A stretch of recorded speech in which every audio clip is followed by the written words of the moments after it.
Live tonight from the virtual Daytona International Speedway, we say good evening, sim racing fans, and welcome to the 2021 Real Sim Racing IRWAPS Winter Series season opener from the World Center of Racing.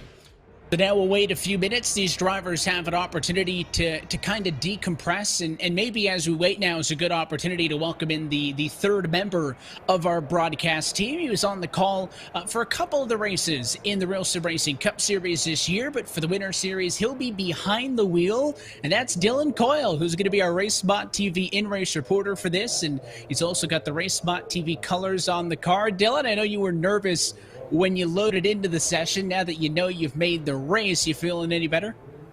We'll see. We'll see. I'm really happy with my qualifying. I think I got what is 11th? Is that where I'm starting? I don't know. That's pretty good. I'm pretty happy with that. So I'll make sure to provide all the analysis of a mediocre sim racer in this race, and I'm excited. I'm really excited for it. Got race spot on, got hashtag Wawa better than Sheets. That's not the hashtag on my car, but it should be. But Wawa's on the car, gotta represent. And yeah, I know Evan, Arjuna, you two are very staunchly disagreeing with me on that. But yeah, I'm excited for this race, and also extremely nervous. Well, I don't think you mentioned as well when you were out there for Q that you hadn't, been in a race, in the sim like this in quite some time. So the fact that it's Daytona, is that better or worse? Because I guess the mechanics are a little bit simpler. You don't really have to memorize braking points and all that, but also it's a lot more fidgety and precise. Yeah, I feel like in that aspect, it's more nerve-wracking because yes, while I have not had sim time over the past few weeks, it's still extremely nerve-wracking that you were going to be going at times 3 wide here at Daytona. So, I was in practice and I just shot not even a car width up from the lower lane, and already I was getting turned. So the margins are so ultra thin, and it's so important to just be smooth with your motions on the wheel. As you see my wheel right here, it's probably not going to be smooth that much. But is Daytona the best for a rookie in this series? No. Thanks, Evan. Well, I'm happy to help. And on the point of Daytona, it's something that me and our junior were just talking about. Normally, you have a significant portion of the field in a race like this who doesn't want to queue, right? They want to hang out at the back, kind of feel things out, especially when you really don't know the guys you're racing around. Obviously, you've maybe psychoanalyzed them by calling some of the Cup Series races, but haven't been on track with them. You had to queue based on the way the qualifying format worked tonight because we did send a driver home. So you're going to be right in the thick of things. I think you are right around P10, which is a really good starting position. Can you take it easy from P10? What's the strategy going to be? You drop into the back? Are you going to stay up there? How are you going to survive mainly this 80-lap race, knowing that none of these RSR events have any quick fixes? So keeping the car in one piece, I think objective number one before we can start thinking about late in the race, how do I win this thing? So my strategy is just to be conservative.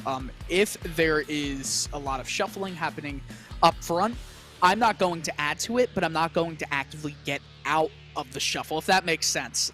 If there's drivers in front of me getting a little bit racy, I'll back off a little bit. But I'm not planning to race aggressively at all. So that means I'm not going to drop back. That's not going to mean I want to drop or go all the way up into P1. If I'm starting P11, I want to be in P11 until 5 laps to go. That's kind of my mantra, but it's Daytona, it's super speedway racing. What do you want me to say? Everything can happen. We'll be bugging you, I'm sure, a lot as this race goes on. If you're doing good, if you're doing bad. Our junior, I'm good with him for now. Do you have any questions for our in-race reporter before we send him off? No, I'll just ask you about qualifying there, Dylan. How did that go? You talk about the nerves, but first time out on track in a competitive series in a while for you, I think. So I'm sure you were white-knuckling that wheel just a little bit. Yeah, just a little bit. And if we're being honest here, I have not been in an iRacing league ever. So this is my first ever real session with real sim racing. I got you there. And you know what? I feel like at the end of the day, white knuckling for sure. I was just trying to run the low line.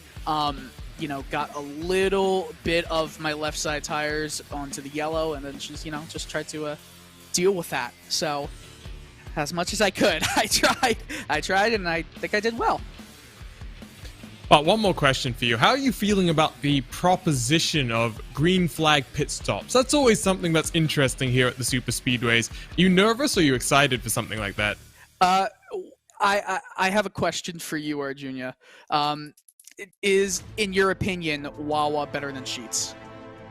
No. And we'll find this out on track. We've got that Sheets versus Wawa battle. What's that we're the gonna answer? see. Because it's the same as if I'm looking forward to green flag pit stops. I'm not. Fair enough. But I'm sure that'll be something to do. And Evan, let's move on, I think, to some of the other drivers, because they're now waiting to get interviewed in the waiting room. So Kyle Trudell is on pole position for this one, and to be joined alongside by Dominic Howe, Liam Sheen, Matt Danson rolling to row 2. That's going to be 3rd and 4th with Garen Hess and Stephen Price, P5 and 6. Trevin Valderrama starts from 7th with Dane Cruz rolling P8. Daniel Everhart is 9th and John Ellenberg P10. Darren Miller then in 11th place with race spot zone. Dylan Coyle next to him in 12th position. Hey, let's go Winter Series racing from Daytona.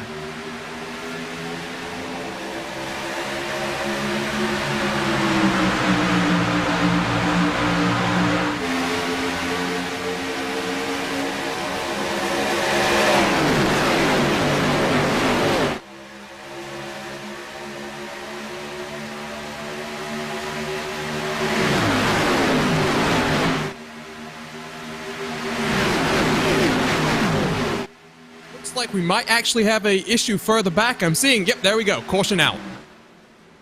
That was scary, guys.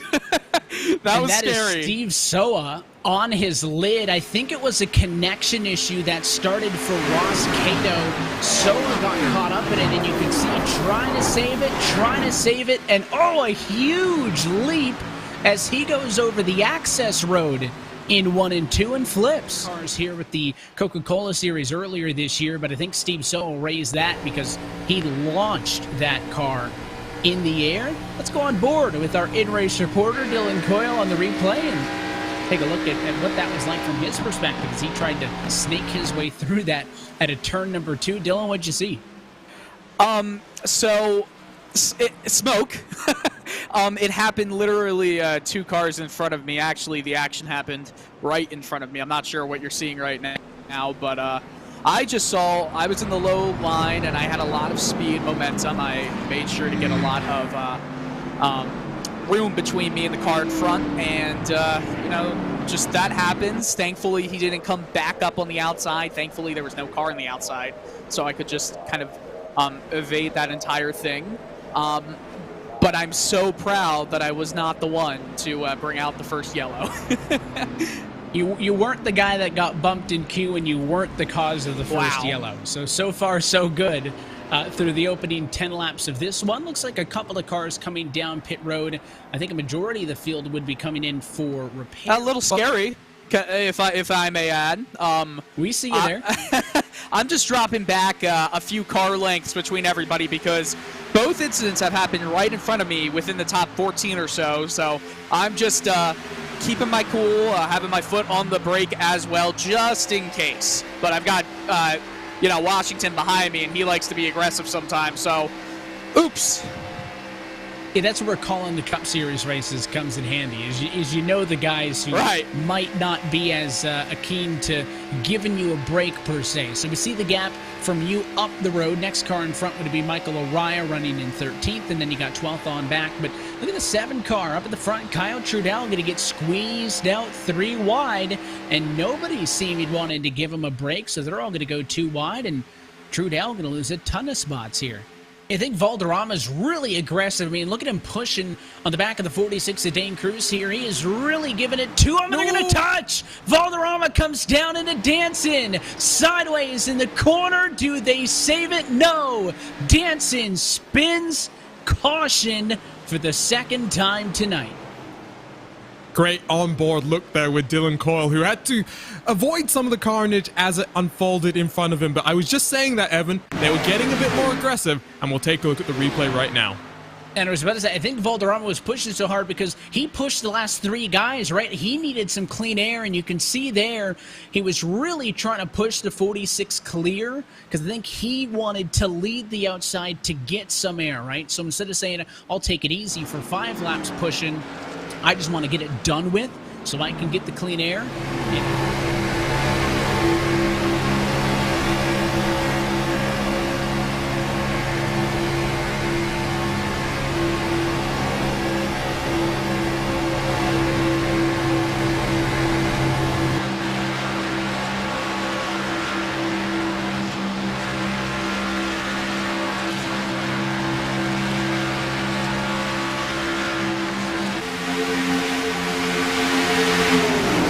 Dylan, you mentioned it. It's a little bit scary out there as you ride. Looks like about P16 right now.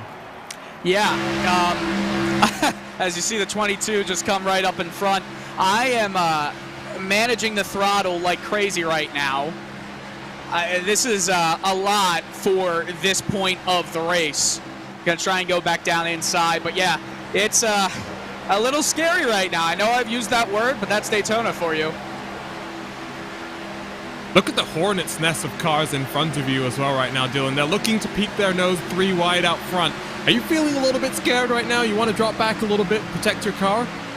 Where do you think I am on the track? yeah, quite a little bit, if I'm being honest.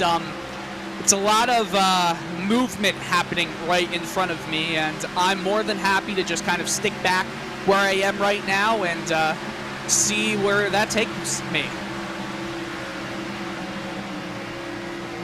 We'll let you get back to it as we continue to enjoy the show. And there's your onboard look on the right-hand side. We can see the 34 Liam Sheed up the road from you and some of these other drivers. I mean, up front, a lot of pinching, a lot of pushing. Daniel Eberhardt was just battling at around that P10 spot with Dylan. Now is pushing in a fight for the race lead. He'll slice to the bottom. He pushed Garrett Hess to the point. And now it's the 90 car of Eberhardt. And let's see how it's going to affect all of these cars. You see outside line now, some traffic's going to be a factor. The 46 tucked down. Oh, this is going to be a big one again, Evan. Hess is going to spin. He nearly goes up and over. And a caution again on the back straightaway. Big issues trying to work around traffic. And I don't know what happened with the 46. You shouted it out. That's the car that was really in the middle of the road for Dane Cruz. They were single file up top, but it was lapped cars catching lapped cars. He pulled down there, you saw, to pass a slower lap car right in front of the leaders. Yeah, well, the issue in this case, at least for me here, Evan, is the 46 is already 2 laps down. So, yes, I understand that Eberhardt is 19 laps down, has a bit more damage, but that was only going to end one way, unfortunately. We take an onboard look with RaceSpot's own Dylan Coyle here and watch as the drama unfolds. Lap traffic is always a difficult thing, but once you're 2 laps down, I think there's an added responsibility to make sure you don't interfere with the lead car battles. And there you can see, unfortunately for Dylan, slight contact there with a few extra cars. I think it could have been worse. Dylan, what'd you see? Yeah, you know, if you've ever done any of those challenges in old NASCAR games growing up, there's a situation right off of turn 2 in every game where something like this happens and you have to try and avoid it. And the problem every single time is dealing with the cars that you don't see until they're too late coming down. So tried to go down low, didn't work for me. And, you know, I don't think we have too much damage right here. So we'll try to get this fixed however long it takes, and we'll see what happens. Front-end damage is going to be what that team's looking at, so he'll be down pit road. However, I think the big reason why we stint had started a little bit calmer, Junior, was that they couldn't make it to the end. Well, now they can. 33 laps to go. Everybody dive into pit road because they should get enough Sudoku fuel now to go the distance. Yeah, I think the question is all about those two teammates running in second and third on the inside rows. Caution flag is out. That's going to change things up. Thank the Lord. You see Valderrama spinning around. Dylan has been saved, apparently, from what was going on there. I was the last car on the lead lap and had no draft help. And again, thank the Lord here. So good timing for the yellow for you. Yes, I still have a minute of optional repairs left on this car. Well, I don't know what was going on the back straightaway here. It looks like the 22 car with our RaceSpot TV in-race reporter, Dylan Coyle, who is currently showing to me to be scored in about 20th spot. How's the damage going on pit road? I'm probably going to have 5 or so seconds left of damage to repair by the time this pace car comes into play. It's 12 seconds back, 8 seconds left. Do I wait? Do I risk it? Okay, I'm going. I got 3 seconds. So 2.5, 2, 1. Come on, get going, get going, get going. All right. I guess they didn't have a new front clip though for you in the pits because I'm still seeing a roll bar up and radiator up there. Yeah, no, we're running a little bit short on cash right now. Blame Hugo for that. I was going to say it's probably because it's Wawa and not Sheets, but okay. Where's the Sheets driver as well? We'll keep Where's track the Sheets driver? I don't think so. Steve So is the one with the Sheets car, but he had Skoll on it tonight, and he's the one that jumped about 10 feet in the air when he hit the access road. On the inside he has Sheets on the quarter panel, the rear quarter panel. So I am give Wawa a point there. So a point for Wawa for opening night. Soa is out of the race, 65 laps down, 41st. So we'll give a point to Wawa, and we'll track this as the year goes on, and we'll see who ends up on top at the end of it all. Up front, lights out on the pace. Guys, I feel like I'm back in this thing all of a sudden. How do you feel? I mean, I know you didn't get a long run there with no front end on the car, but if it helps the car in front of you, it looks like he doesn't have a back end on the car, so maybe you guys can pool together parts and get one functioning race car. By the way, I say the guy ahead of you, that's Andrew Ferdinand, right? Yep. For most of the race, we were saying that he was stuck a lap down. He's since gotten back to the lead lap with damage, but in position 12, so what was looking earlier tonight to be a possible big swing in the points, Fernina seems to be salvaging this one pretty good, but how did it drive without the bumper? A lot better on that restart. I could feel the horsepower was there, and any damage that was keeping the aero from, doing what it's supposed to be doing is not there. Oh, we're going single file. I forgot. Rookie rule number 1, if there is a crash, a yellow on the first lap of a restart, you go single file the next time around. There's a man that reads the rule book or reads the driver's briefing. The driver's briefing. Reminded that I'm sure that's more than half of the field, though, so it's good to know that I didn't waste my time sending that out this afternoon. You did not. I read it multiple times in multiple ways, and I feel proud of my rookie status. I'll tell you what, though, my dog, you might be able to see him a little bit on my camera. He's really saying, hey, can we please go to the bathroom right now? We see the tail wagging just in the outside of the shot. Yep. He's right there.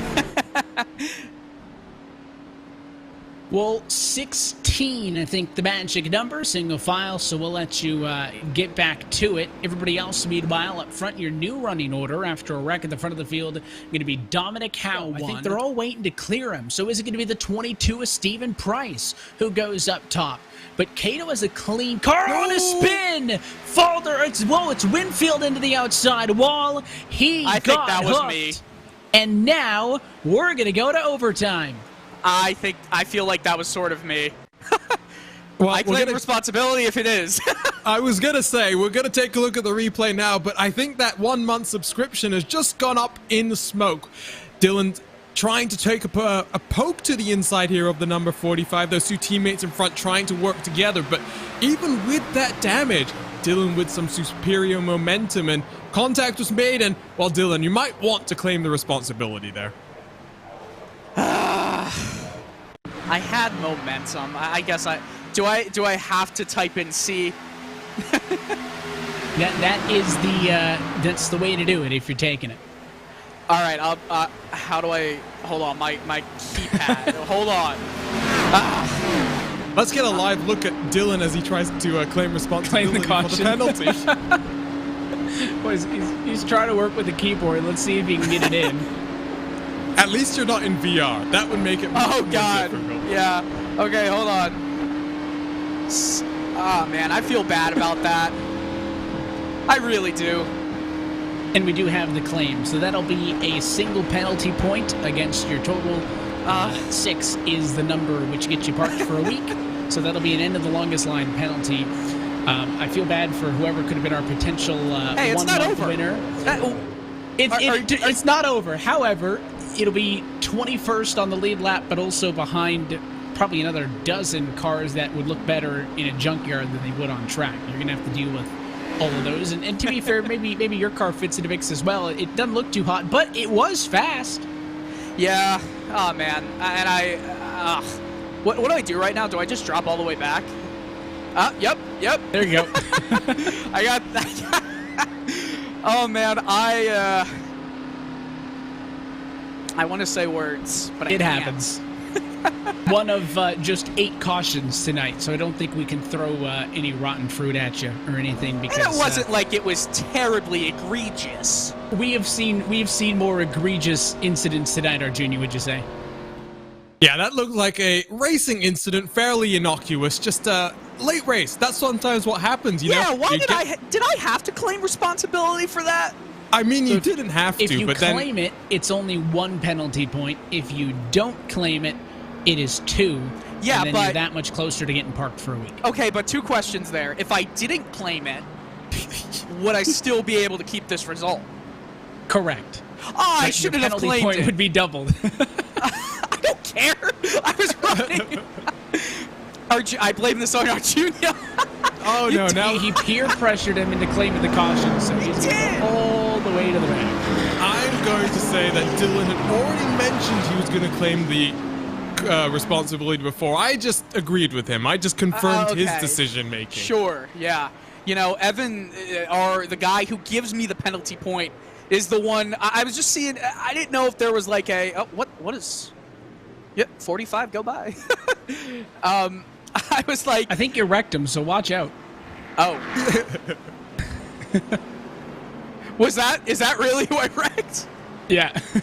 I don't think you can tell anymore because the sheet metal is off the car, so it doesn't look like it used to, but I think that's what that was. He was pulling up saying he didn't appreciate it. I'm not sure if the broadcast has my face on it, but it's red as anything. Oh, man. Okay, well, there's still things that can happen, okay? Things and stuff still to go. And it is going to be attempt number 1 at up to 3 attempts at a green-white checkered finish. No changes in the top 5. Going to come from behind Danson and Burgee, the other 2 cars, as the chasing pack as well is building up some momentum. Gato tries to pinch, but no help at a turn 4. Dominic Howe holds the bottom. There's contact behind. Sheen going to go 3 wide, and they'll wreck for second. But Dominic Howe wins the Winter Series opener on a green-white checkered finish at Daytona. Comes home in 4th. Let's take a look at your IRWAPS full field of results, and you can see it there. Dominic Howe, race winner atop Matt Danson and Ross Cato. 1, 2, 3. We'll talk with all of them in just a little bit, with Joe Burgee and Trevin Valderrama, the top 5. Stephen Price, Liam Sheen, Andrew Friedage through P8. That's big pickup for the 88, who was in the 30s, I think, for basically the entire first half of the race. John Roddins, 9th, and Sean Kalist comes home in 10th. Carl Trudell then in the 7 car comes home in 11th. John Ellenberg in 12th, with race spot's own Dylan Coyle in 13th. Thomas George